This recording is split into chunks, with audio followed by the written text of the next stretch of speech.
Salut tout le monde, alors aujourd'hui on se retrouve pour une nouvelle vidéo. Je sais que ça fait longtemps que j'ai pas posté sur YouTube, mais aujourd'hui je suis de retour, j'ai laissé passer un petit peu les fêtes de fin d'année. D'ailleurs j'espère que vous avez passé de bonnes fêtes de fin d'année, que vous avez été extrêmement gâtés. D'ailleurs n'hésitez pas à me dire dans les commentaires ce que vous avez reçu concernant le récifal pour Noël. Ça me hype trop de savoir que je suis pas la seule fois à demander des choses concernant le riff. En ce qui me concerne, j'ai eu un trépied absolument incroyable, je vous ferai un petit tour dessus. Donc j'ai eu un stabilisateur de dingue pour pouvoir faire les vidéos, un stabilisateur qui nous permet de pouvoir mettre une extension avec une intelligence artificielle, un petit boîtier un petit peu comme la Kinect, et ça me permet de pouvoir avec juste des mouvements activer la vidéo, désactiver la vidéo et faire un track sur mon visage.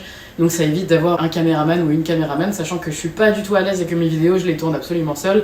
C'est parfait, c'est juste ce qu'il me fallait. Et ça me permettra aussi de pouvoir faire énormément de plans différents quand je serai en visite ou alors même sur juste mon bac pour pouvoir alimenter un petit peu plus TikTok, Insta et Facebook. Donc on commence une nouvelle série d'épisodes de l'Amphiprion au Zebrazoma. Et aujourd'hui on commence avec le premier du coup, l'Amphiprion au Stellaris. Allez c'est parti.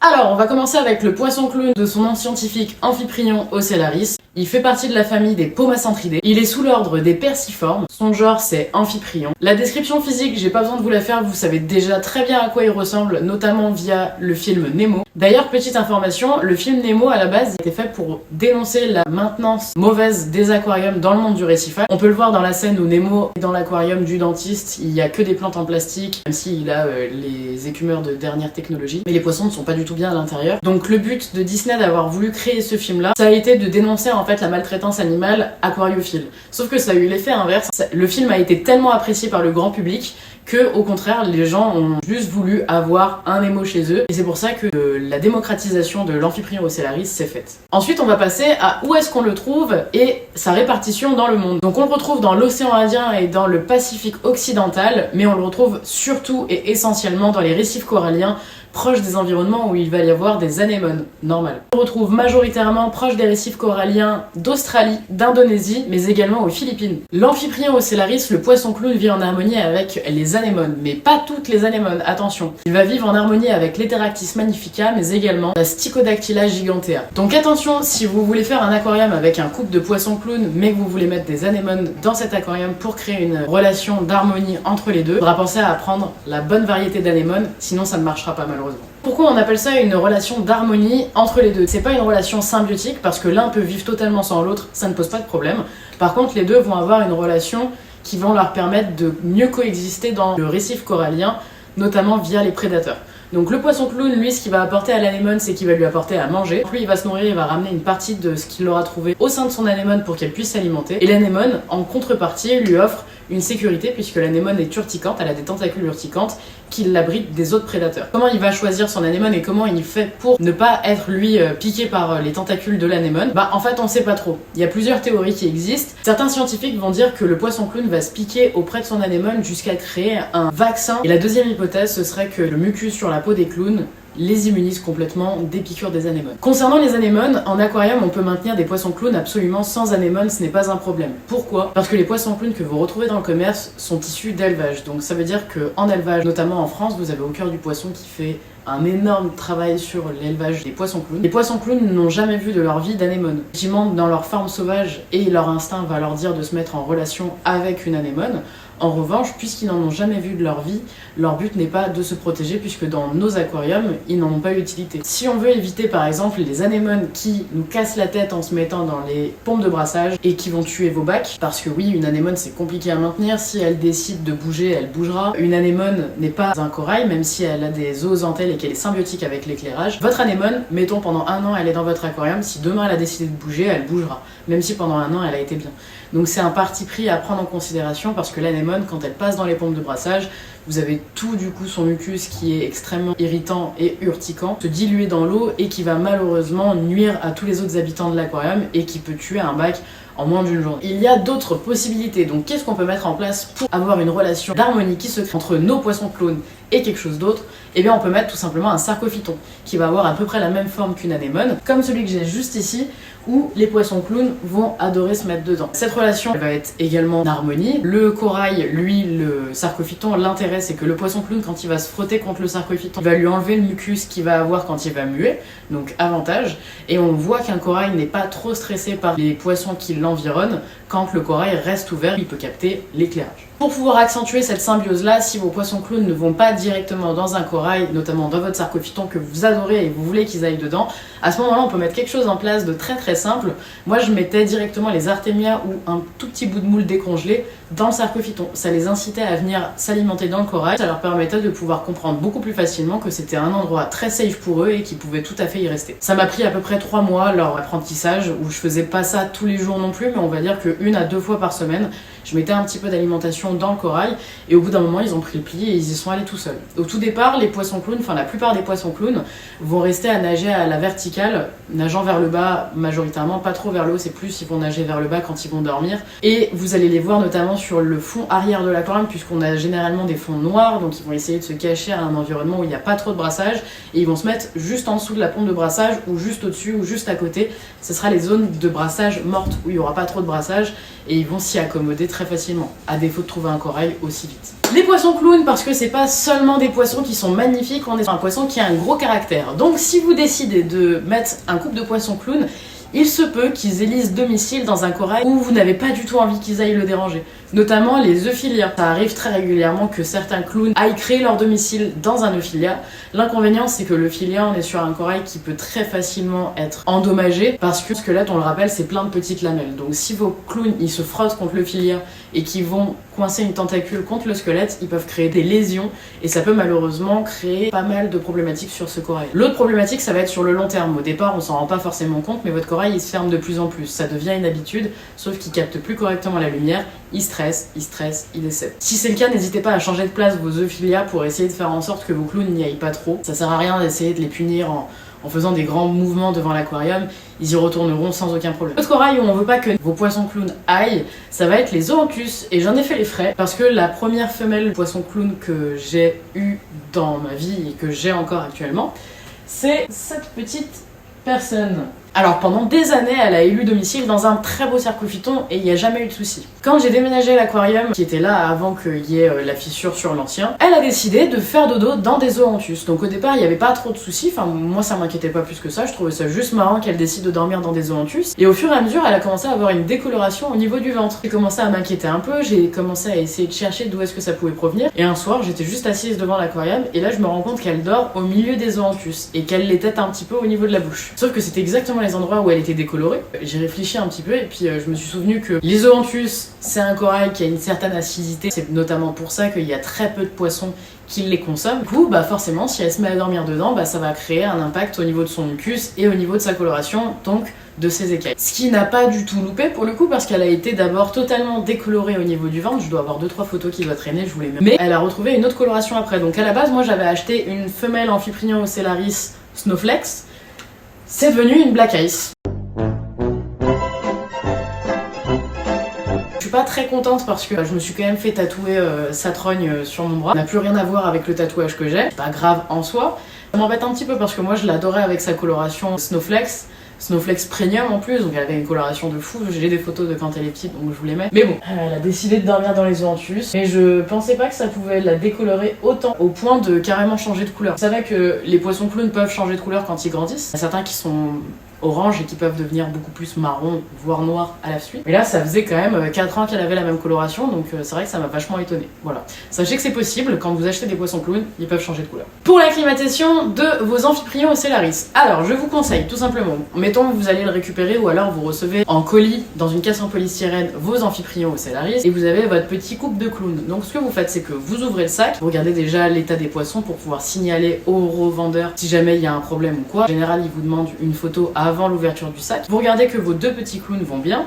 Ensuite, vous ouvrez, vous y mettez dans un seau. Donc un seau avec une acclimatation. Moi, ce que je fais, c'est que j'ai un seau. À la base, c'est un seau d'alimentation pour tortues, mais vous pouvez prendre un seau de litière, enfin n'importe quel seau, on s'en fiche. Faut juste que ce soit un seau avec un couvercle. Moi, le mien, j'utilise un 5 litres. C'est un volume qui me permet de pouvoir mettre pas mal de gabarits de poissons entre guillemets dedans, ou de coraux quand je dois faire des acclimatations. J'enlève le capuchon, je vide mes 2 sacs à l'intérieur. J'essaye de pas mettre trop d'eau, ça dépend. Hein. Si vous avez un sac comme ça, évidemment, vous allez mettre que la moitié, mais si vos sacs sont comme ça, vous pouvez mettre la totalité de l'eau, il n'y a pas de souci. Le but, c'est que vos poissons soient quand même recouverts d'eau et qu'ils aient de l'espace pour pouvoir circuler. Ensuite, je vais utiliser un tuyau de CO2. Je vais le mettre dans mon aquarium coincé en haut. Et le seau du coup de 5 litres, je vais le mettre soit dans ma décante si c'est possible. Si jamais j'ai pas de décante, à ce moment-là, je le mets juste un petit peu plus haut que le niveau du sol pour que la température ne redescende pas non plus, c'est pas le but. Donc dans un premier temps, pendant les 30 premières minutes, je fais un goutte à goutte avec juste quelques petites gouttes histoire que le niveau double. Mettons, mes 2 sacs faisaient à peu près 1 litre dans mon seau de 5 litres. Je double jusqu'à avoir 2 litres. Une fois que mon seau est doublé en termes de volume, donc là je sais que mes paramètres sont à peu près équilibrés, maintenant il va falloir équilibrer en termes de température. Et à ce moment-là, j'augmente un petit peu, donc je desserre le nœud du goutte à goutte, et ça me permettra de, en 15 minutes, redoubler ce volume-là et passer de 2 litres à 4 litres. Et une fois que c'est fait, je viens pêcher avec une petite épuisette mes poissons, et je les mets délicatement dans mon aquarium. Alors le mieux c'est d'y faire quand la lumière est éteinte, ou alors si vous avez d'autres poissons dans l'aquarium, ce serait de leur donner à manger en polyvalence. Comme ça au moins il y a moins de stress pour vos poissons clowns et ils seront moins attaqués / intéressés par les autres poissons déjà présents dans votre aquarium. Après, la plupart du temps, les poissons clowns, c'est les premiers poissons qu'on met dans nos bacs, donc il ne devrait pas y avoir de problématique avec de la rivalité puisque ce sera les premiers dans vos aquariums. Autre chose à savoir sur les poissons clowns, c'est qu'à partir de leur maturité sexuelle, ils commencent à être très territoriaux. Donc c'est-à-dire que dès que vous mettez la main dans le bac, Qu'est-ce que t'as tu veux te battre? bam, ils vous tapent. Donc on fait super attention. Et le plus intéressant à faire, alors c'est un peu contraignant, mais il faut le faire. Les poissons clowns, c'est des poissons qui sont très intéressés. C'est un peu les golden de l'aquariophilie. Donc si vous leur donnez à manger, ne leur donnez pas à manger à la main, sinon ils vont assimiler votre main à une source d'alimentation. Forcément, quand vous mettrez vos mains dans l'aquarium, ils viendront pour taper dedans. Au niveau de l'organisation sociale, alors le poisson clown, il va avoir un groupe qui va être dominé par la femelle au niveau de la hiérarchie. Donc c'est toujours la femelle qui va être la matriarche du groupe. On la reconnaît très facilement, ça va être la poisson clown la plus imposante du groupe. La plupart du temps, ils vivent en petits groupes dans la même anémone. Donc vous avez la femelle qui est la matriarche, et après vous avez que des mâles. Les poissons clowns, il faut savoir qu'ils naissent tous mâles. Ils deviennent femelles quand la matriarche du groupe décède ou qu'elle vient à disparaître, et à ce moment-là, c'est le premier plus grand et plus imposant des mâles qui va devenir à ce moment-là la femelle matriarche du groupe. C'est pour ça que ça ne sert à rien d'aller dans votre animalerie préférée et de dire je veux un mâle et une femelle.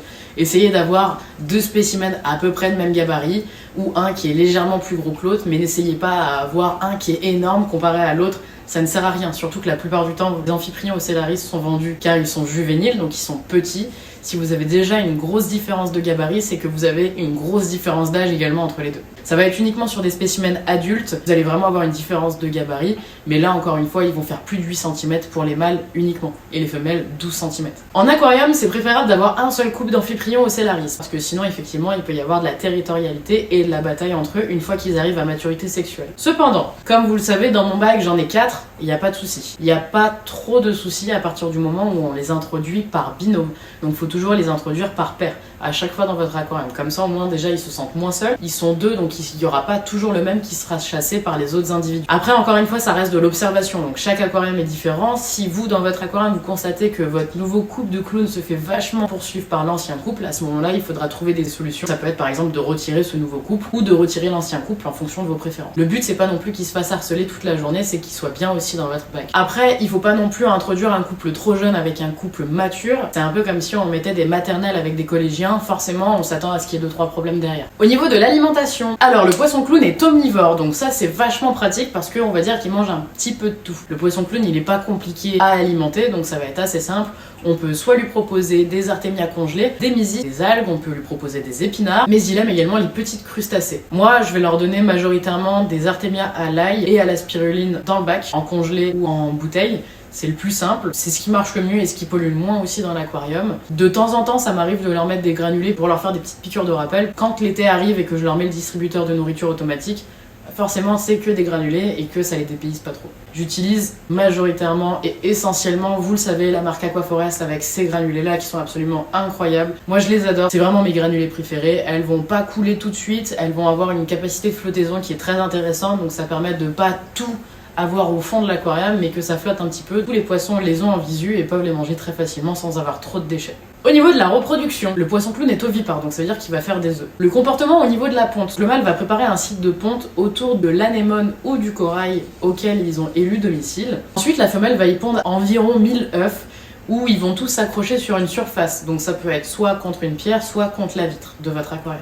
En général, ils pondent pas contre les coraux, ça va être vraiment pierre et vitre. Le mâle, ensuite, lui, son rôle, ça va être de ventiler les œufs pendant toute la durée d'incubation. Ça va être entre 6 à 10 jours, donc c'est relativement rapide. J'ai eu l'occasion récemment de voir une ponte de poisson clown et je vous laisse 2-3 images, c'est absolument incroyable, c'est magnifique à regarder. Et le mâle est très protecteur, à chaque fois qu'on s'approche où il y a les œufs, le mâle devient très agressif et la femelle aussi. Faut savoir qu'à partir du moment où un couple de clowns est mature sexuellement, ils peuvent faire des pontes toutes les 2 semaines. C'est très fréquent. Donc une fois que la femelle a pondu, la plupart du temps, malheureusement, les parents ne sont pas trop habitués à faire de la reproduction, donc ils vont manger les œufs. Donc ça leur arrive quand vous avez un œuf qui pourrit, pour éviter que ça se propage sur tous les autres, ils vont le consommer ou alors ils vont le décrocher. La plupart du temps, ils vont quand même avoir tendance à les manger, donc ce qui est préférable si vous voulez faire de la reproduction, c'est d'avoir un bac annexe ou alors dans votre décantation, vous mettez un petit pondoir, vous mettez votre petit support où vos poissons clowns ont l'habitude de pondre dessus, donc ça peut être par exemple une petite pierre ou un petit morceau de verre ou enfin quelque chose que vous pourrez retirer de l'aquarium, parce que retirer la vitre du fond, je vous avoue que c'est pas très facile, et vous la mettez dans le fond de votre incubateur que vous mettez dans votre décante ou dans un bac annexe. Et il faudra bien mettre un bulleur par contre pour venir oxygéner cette zone là et créer aussi un petit mouvement pour éviter que les œufs viennent pourrir. Mais il faudra s'armer de patience parce que quand vous achetez vos poissons clowns en animalerie, la plupart du temps ils ont très légèrement plus de 3 mois et attendre de leurs 3 mois jusqu'à 5 ans de leur vie, c'est vrai que ça fait un petit peu long. D'ailleurs, dans leur milieu naturel, le poisson clown a une espérance de vie de 6 à 10 ans. Mais dans nos aquariums, c'est bien plus. Dans nos aquariums, les poissons clowns peuvent dépasser très largement les 20, 30 et certains les 40 ans. Quand vous choisissez vos poissons clowns, ne vous dites pas que juste c'est un poisson qui va durer quelques années chez vous, car non, il va faire la moitié de votre vie avec vous. Pour maintenir correctement vos poissons clowns dans un aquarium récifal, je vous apprends rien, il faut une bonne qualité d'eau, mais ça c'est un petit peu trop général, donc je vais vous dire à peu près les bases qu'il faut avoir. Il faut être à un minimum de 8 au niveau du pH, très important. Il faut être entre 1020 et 1025 sur la densité. La température, il faut que vous soyez entre 24 et 27 degrés. Maintenant, on va passer au fun fact sur le poisson clown. Si vous voulez un peu vous la péter en soirée mondaine, vous pouvez dire que c'est un poisson hermaphrodite protente. Cela signifie tout simplement qu'ils naissent tous mâles et qu'ils peuvent tous, à des moments de leur vie, devenir mâles ou femelles. Autre chose à savoir, le poisson clown a failli disparaître. Et oui, le poisson clown, au tout début quand il a été décrit, donc c'est le français Georges Cuvier qui a décrit pour la toute première fois en 1830 le poisson clown et qui l'a découvert et qui l'a montré au grand public. Par la suite, le poisson clown n'a pas eu assez de recherches pour savoir que c'était facile de pouvoir en faire de la reproduction en captivité, donc il y a eu énormément de pêche qui a été faite en milieu naturel et qui malheureusement a failli détruire son espèce. Heureusement, il y a des personnes qui ont réussi à découvrir comment on faisait pour reproduire les poissons clowns et qui ont créé de la reproduction en captivité. Ce qui a permis à avoir des poissons clowns en très grand nombre, vu qu'ils font énormément de petits. C'est vrai que par portée, il peut y avoir beaucoup de petits. Et ça a permis d'arrêter de prélever directement dans les récifs coralliens et de repeupler tout doucement et naturellement leur environnement naturel. Si on doit faire un résumé, votre poisson clown il va vivre très longtemps avec vous et il n'est pas obligé d'avoir une anémone si ça vous embête d'avoir une anémone. Il y a d'autres alternatives. On est sur un poisson qui a failli être en espèce menacée d'extinction mais qui ne l'a pas été finalement grâce aux découvertes scientifiques qui ont été faites. On n'en sait pas assez sur lui concernant sa relation et son harmonie avec les anémones, mais ce serait cool de savoir un petit peu plus sur ce genre de choses à l'avenir. Je suis persuadée qu'on trouvera pourquoi et comment ils arrivent à vivre dans les anémones. Réfléchissez avant de prendre un couple de clowns car il s'agit d'un couple de poissons qui va rester très longtemps avec vous, mais surtout qui a un gros comportement en devenir. Donc faites attention si vous tenez à vos doigts. Ne leur donnez pas à manger à la main, mais kiffez avant tout parce que c'est un poisson qui est absolument génial, mais il faut un aquarium récifal ou un aquarium marin du moins pour pouvoir les avoir. Donc les personnes qui font partie de la team eau douce, c'est possible tout à fait de vous orienter sur des bacs marins ou récifaux, mais il faut bien y réfléchir avant parce qu'un bac marin ça s'entretient pas comme un bac d'eau douce. Ne faites pas les choses à la volée, ce n'est pas parce qu'on veut un poisson qu'on l'a, c'est parce qu'on a entrepris et qu'on a compris tout l'environnement qui lui était favorable et qu'on est tout à fait en capacité de répondre à tous ses besoins et là vous pouvez vous lancer. En attendant, pour toutes les personnes qui ont eu des cadeaux, n'hésitez pas à mettre un max de commentaires en me disant ce que vous avez eu parce que ça m'intéresse vraiment beaucoup. À toutes les personnes qui ont des poissons clowns également, n'hésitez pas à me dire parce qu'on est tous pareils, on leur a tous donné des prénoms. Moi les miens ils s'appellent Maki et Sushi. Sushi. Sushi. Pourquoi ça? Parce que c'est des poissons et je trouvais que c'était marrant de les appeler par des noms d'alimentation. Mais aussi parce que Maki avait tendance à bouffer Sushi. Donc juste dit comme ça a l'air terrible, mais en réalité c'est juste que Maki, donc ma femelle clown, elle était en train de faire comprendre au mâle que c'était elle la femelle et qu'elle avait envie de se reproduire. Encore merci pour tout votre soutien, je reçois beaucoup de messages sur Insta, sur TikTok, enfin je reçois vraiment pas mal de messages de vous tous qui êtes très encourageants et qui aimez en fait le format de ces vidéos, qui aimez la qualité sonore, la qualité visuelle, qui aimez aussi mes bacs, et ça me touche vraiment énormément. À chaque fois je vous réponds et j'essaye de le faire le plus rapidement possible. Maintenant j'ai beaucoup plus de temps. N'hésitez pas à mettre un maximum de commentaires, un maximum de pouces bleus aussi. N'hésitez pas aussi à vous abonner, ça me fait tellement plaisir quand je vois qu'on est si nombreux sur cette aventure et ça me donne encore plus envie de faire des vidéos. C'est une réaction en chaîne et ça me fait vraiment trop plaisir de vous faire plaisir et vous me faites plaisir, donc c'est trop cool, tout le monde se fait plaisir, donc c'est génial. Comment débuter mieux 2025 en vous souhaitant énormément de bonheur, la santé avant tout, et je vous souhaite également d'avoir beaucoup de coraux. N'hésitez pas, si vous avez des questions ou quoi, vous avez la zone commentaire qui est là pour ça. Sur ce, je vous dis à la prochaine pour une nouvelle vidéo, et puis récifalment vôtre.